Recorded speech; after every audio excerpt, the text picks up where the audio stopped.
I get to talk and work with incredible entrepreneurs in my job. I feel so lucky, and Booker Farrior is no exception. I had him on Giant TV recently. He's an incredible guy, very successful in his own career, has a coaching business now, and has just crushed it with everything he's touched. You're going to love this conversation. Get into what makes Booker successful, what he's doing with his coaching business. A lot of takeaways here. Let's go jump in.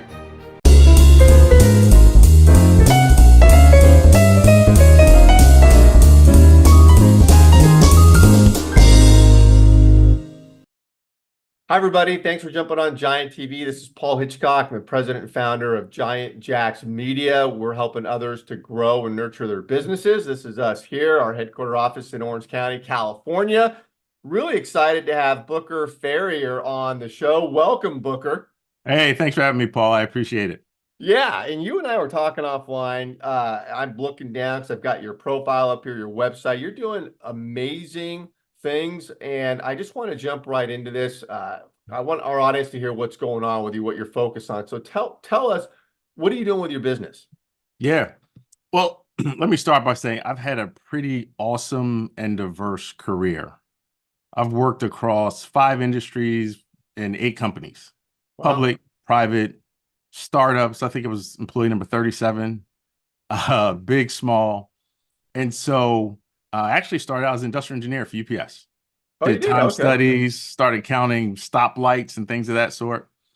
And then jumped into energy, jumped into consulting, jumped into pharma.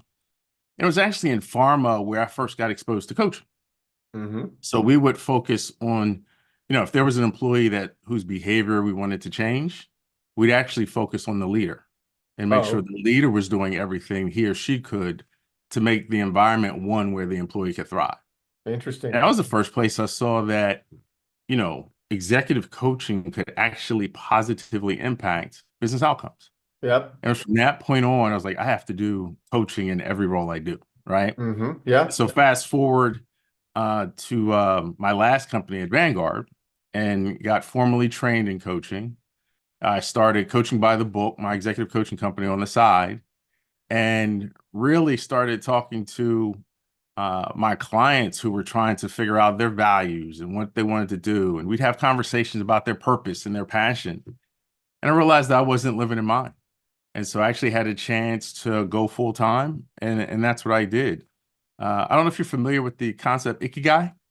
Yeah, vaguely. Right? I'm familiar with it. Yeah. Yeah. It's the Japanese term for purpose, right? It's the intersection of what you love, what you do well, what the world needs, and more importantly, what you can get paid for, right? Yeah. And Right. so I realized that my Ikigai was executive coaching. And so that's how I went full time. That's funny because I do that term. I haven't heard it in a long time, but I remember hearing it for the first time. Very interesting. Well, let me ask you this because you made the leap. When did you make the leap into doing this full time? Couple years? I started this full part time on the side a couple years ago, and then it went full time this year. This year. Okay, Yeah. congrats on that. So Thank you. tell me if this is true, because with people that have done this, certainly it was ranked true for me, but you can't have one foot left in the old job, the secure job. If you're doing what you're doing, you got to leap in everything, full body. Otherwise, you're gonna, you're not gonna have 100% going here. Is that a fair statement? Is that what happened to you?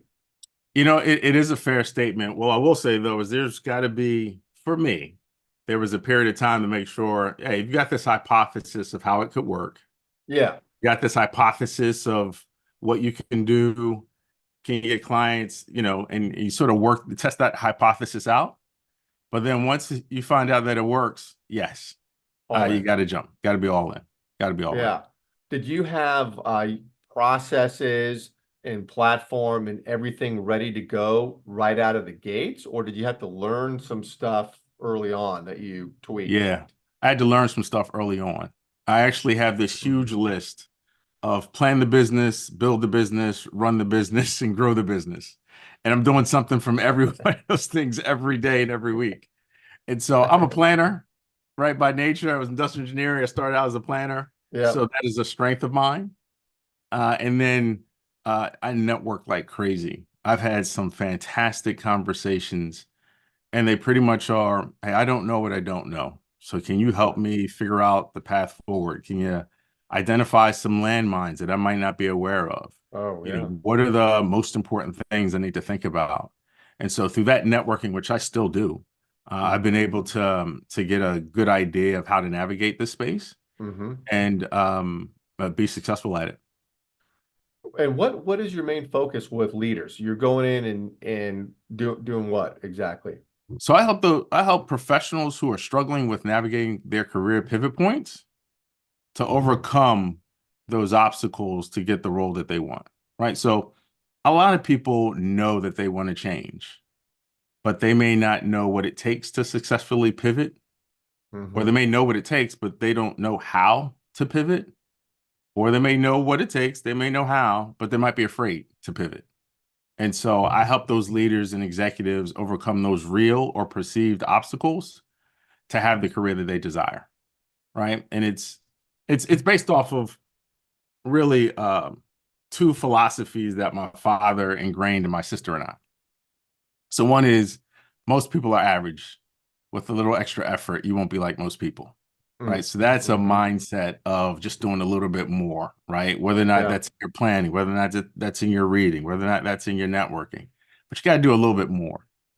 And then the other one was he worked for IBM for about 30 years. Well, And he told us young that he works for himself. IBM just pays him. right. And so it Right. was this philosophy that, it's you incorporated. Like your Mm-hmm. career is actually a company that you need to manage as such. So you need to know, what product are you selling? Who are your clients and customers? Why are they buying your product versus somebody else's? Who's your competition? Right? It makes you have this real objective way about managing your career.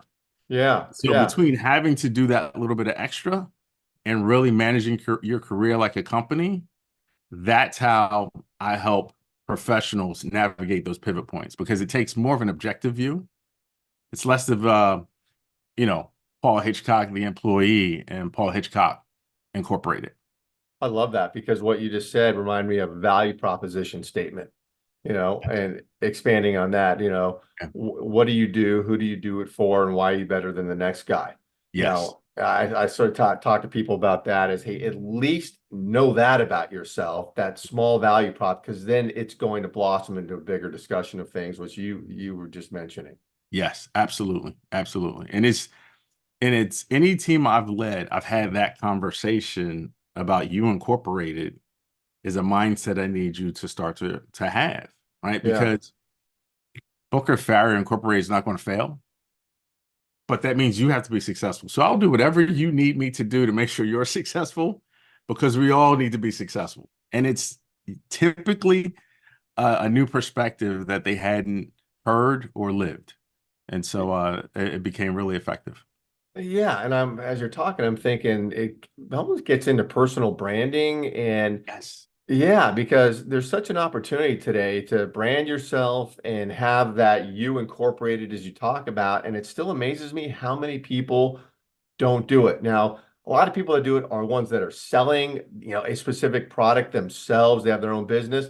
But like these professionals and C-suite executives haven't developed their you incorporated or their personal brand, which I would imagine in your work that helps them, tremendously along the way. It does. I've worked for a couple firms who have a similar approach to talent development and career management, right? Which is your career is employee owned, leader supported, and company enabled, right? Oh, So absolutely makes sense. yeah. The employee doesn't know what employee owned means. Hmm. They don't have that you incorporated view of, okay, I own my career. How do I actually navigate? And so Yeah. that's where I actually help, leaders and executives in doing that. But Booker, so are you helping people that are trying to move past challenges or move up within a company or career change always? It's both, right? Both. Because that pivot point could be internal. It Mm-hmm. could be that they're in the pipeline and they need to understand how to contribute differently They need to understand the different levels of contribution. Maybe they're going from an individual contributor to a leader for the first time. Or they might be saying, you know what, I'm do X really, really well, but I understand that there are other industries or companies out there that value what I bring to the table. Can you help me navigate that pivot point? Hmm. So those transitions can be both internal and or external. Yeah. Do you get into communication at all? Effective communication or Oh, communication within work environment? Yeah. Yeah. absolutely. Yes. Yeah. What parts of that do you get into? In terms of communication, Yeah, consider communication. yeah, Yeah. it could be how do you communicate more effectively? How do you tell, what's your 30-second, 2-minute, and 5-minute elevator pitch? Mm, Right? How do hmm. you communicate via your LinkedIn profile or your resume more effectively in terms of your value proposition? How do you quantify what you've accomplished more impactfully? Right? There's just so many different ways that a person, when you think of them as a company, what's their marketing and advertising? How are they communicating the value that they bring? How are they communicating the um, outcomes that they've delivered? Right? Hmm. It runs the gamut that people don't necessarily think about how to do that. Because a lot of times people just communicate their responsibilities. They don't communicate the outcomes or the impact that they've had as well. Oh, that's very A true. lot of Yeah. times a lot of times that's a gap. Yeah. Yeah. Because when you think of people when they talk about their job, their role on LinkedIn, well, everywhere is, like you said, it's always me, I, but they're never talking about solutions, how they're helping Exactly. people. Yes. That to me, that seems really important. Yes. Yeah. Yeah. And and what's interesting is I have clients from college to C-suite. And so a lot of them are struggling with the same thing. It's just that their level and their perspective is different, right? Yeah. Yeah. A senior in college is going to be different than a chief ex officer, right? Hmm. But some of the things that they're trying to convey or trying to improve, whether or not it's communication, whether or not it's how to impact value, whether or not it's um, emotional intelligence, how to handle conflict, a lot of the problems are the same. It's Yeah. just that the perspective of where they're coming in is different. Is different. Well said. And when you're working with somebody, how do you start out? I mean, I imagine you got to just be listening intently, but is there some sort of a process you take them through Absolutely. initially and what does Yeah. that look like? Yeah. So first, let's start off with a chemistry call. 30 minutes. I might not be the right person for you. Oh, So right. let's have Yeah. a conversation to figure out whether or not we connect, whether or not I'm the type of person, because I'm gonna hold you accountable. I'm gonna be a thought partner, but you need an accountability partner throughout this process. So we'll have about a half hour or so conversation to understand what it is the person wants help with. But I Why start wouldn't that. they be a good fit? Why wouldn't they be a good fit? Let me just ask that real quick. That's a really good question. Um, they may want me to tell them what to do, and that's not coaching, Mm, right? They mm. may want a consultant. They may want a therapist. That's not what I do. Right? Um, and so how I start off all conversations is a couple ways. One, if a person comes to me and says, "Can you mentor me on my journey to becoming an astronaut?" I cannot. I have not been an astronaut. I don't know what it takes, Mhm. right? So Apollo 13, that was about it. I saw Armageddon, that was about it, right? But if a person says, "Can you coach me on my journey to becoming an astronaut?" Absolutely can, because you have the skills, the acumen, and the knowledge to become an astronaut. It is my job through excellent questioning to sort of help you realize and help you bring out what some of those answers are, right? Hmm. You might have a list of 10 things. My job is to help you prioritize and focus on the right three. So Yeah. that's my role as a coach. So that's the first thing I tell them or I share with them. The second is, hey, our time together, whether that's 6 months, 9 months, a year, it's sort of like a television series. We'll have an arc across all episodes, right? Which is really what you want to get out of it, what your objectives are. But every time we're together, every session we're together is like a episode, has Hmm. its own ups and downs, Hmm. right? It might change on the fly because something happened from the last episode to this next one. Yeah. So I set expectations as to what my role is, what your role is, how we'll work together, and what this our time together will feel and look like. And then based off of that, let's talk about what it is you want to have accomplished and why you feel like you need an executive coach. So, so that's interesting because I was going to ask you how long your engagements last, but you just said 6 to 9 months. Is that fairly typical? Fairly typical, unless there's something that they want to get in and out of. And so it might be maybe 3 months. Okay. But one of the reasons it's that amount of time is because if you think about if, let's say they want to change how they conduct stakeholder management or how they build relationships, you need time to one, okay, let's discuss the options and strategies you're going to deploy. Go deploy them. Let's come back, talk about how that happened. What type of feedback did you get? Did your boss create space or did your colleagues create space to give you feedback and see in action? Okay, do we need to pivot? Let's try strategy number 2.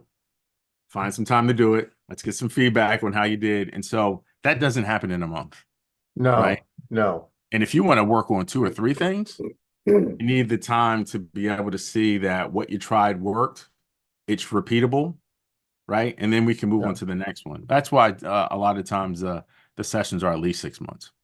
Makes sense. And I find in my business with clients, and I want your input on this, the accountability thing is a big deal because yeah, and a struggle can always be how do you get somebody to be accountable without, getting up in their face and, because you can't be, drill master. There's got to be like a partnership there. So how do you handle that where someone's not executing Yeah. and how do you get them to execute? Yeah, it's a great question and a challenge that a lot of coaches have. Yeah. So one strategy I deploy is, I'll tell everybody, hey, this is your time. It's not my agenda, it's yours. So before our next meeting, maybe a day before, what have you, hey, what's our agenda for tomorrow? What do you want to cover? And then within the first 5-10 minutes is, okay, for the action items from last meeting, how'd you progress against those? And at the end of every session, it's, okay, what are your key takeaways for the session today? And what are the action items do you have for next session? And so it just becomes a discipline and part of standard work, if you will, standard agenda, if you will, of every session. So, it might not work out the first 1 or 2 sessions, but by the 3rd or 4th, it's the way that we're operating. It's going. Are these monthly sessions you're doing? No, I do bi-weekly. And then Okay. depending on the focus of the engagement, I might do weekly for the first month. Yeah. And then do bi-weekly after that. But they always have access to me. It's like, hey, if something comes up before our next meeting, call me, text me, something. Yeah. So, okay. And you're jumping on Zooms and Exactly. doing sessions. So you're all over the country with clients. Yes. I even had some overseas. Yep. Yeah. Okay. All over the world. Very interesting. Yeah. Because it seems like you've got to have the goal setting. What do you want to get out of this? Because that's how you're going to measure, right? I mean, your success.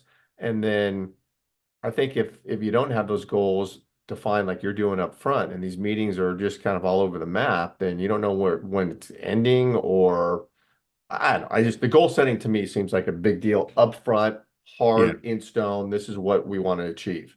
And that's why you need that chemistry call up front. Chemistry call. I love that. Yeah. Hard to figure out what are your goals. Yeah.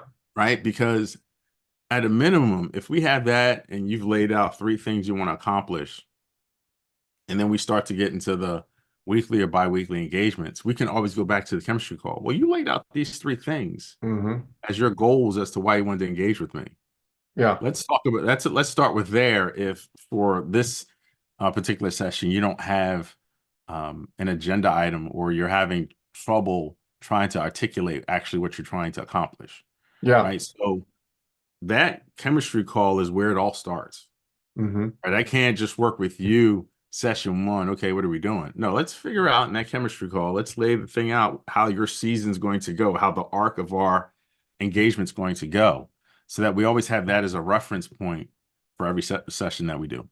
I love it. And Booker, where do you see your business going? I mean, the next, 3 to 5 years, what's that vision look like for you? I want to be the go-to firm if you have needs and having challenges with making career pivots. If you're Mm. someone that wants to pivot, doesn't know what it takes, doesn't know how, or is afraid to, I want to be your go-to person. I want to be your go-to firm to help you navigate that. Yeah, Absolutely. yeah, yeah. Uh, and it seems like for you, is there a focus on any particular niche, or are you wide open? Yeah, that's a great question, right? That is, and the reason I say that's a great question because I've seen, I don't know how many times, narrow your niche, right? What's the phrase? Niches get riches, whatever. Yeah, yeah, yeah, yeah. Get nichey, niche Right? down. And so if I have a niche, it's those career professionals, right? I think part of the value that I bring is I've been in my client's shoes. Yeah, you've been there. Yep. 8 Yeah, companies, yeah, 5 yeah. industries, various levels, global responsibilities. And Mm-hmm. so there's a lot of things I've seen and experienced that I can bring to my client, which would benefit him or her in that sense, Mm-hmm. right? And so Mm-hmm. I'm not niche to a particular industry because I've worked in finance and pharma and energy and professional services and logistics, Yeah, right? But it's definitely those careers, or I should say, when those people are facing a pivot point and having a challenge as to how do I evaluate this, right? A good portion of my career was procurement. So I had to identify suppliers. I had to figure out the business requirements. I had to evaluate the suppliers against those business requirements and then make the right decision. yeah, That's a career pivot point. yeah, What are your options? What are your requirements? How do you evaluate them? And then how do you have confidence you made the right decision? yeah. That's a skill and experience that I bring um, from career that's been pretty much all supply chain. Yeah, it's great. I mean, I know having a coach, someone you can lean on like you, for stuff going on in the business, especially if you're a leader, because it's lonely when you're a leader, right? You're not going to, Yes, it is. yeah, I mean, you're not going to management and, airing your challenges and asking their opinion. Right. So yeah, your role is so crucial. And I want to tell everybody listening too, wherever you're watching this, because we simulcast this in a lot of channels. Booker's information is going to be around this video, so maybe it's up here or down below. But get connected for sure. Network on LinkedIn. And Booker, you have if somebody wants to get on a call with you, this chemistry call, is that a complimentary session? They can get on a Oh, Zoom and you do absolutely. it. It is okay. Absolutely. Yes, Okay. yes, And absolutely. and they get to you through the website. Is that how they do it? Best way Yes, to they can get to me contact through you? the website. They can get to me through my LinkedIn profile. Okay. They can get to Okay. me phone number Yeah. 267-577-2886. Going out there now, everyone's calling. I We're know you'll gonna, have all the information, but find me. You can find me. Absolutely. yeah, yeah, we'll have all that around the video. Booker, awesome. I know you and I will stay in touch. Very curious about your path forward with your business. Thanks for doing this. Nah, thank you. I appreciate the time and the ability to share with your audience. So thank you. For sure. Okay. See you soon. Take care.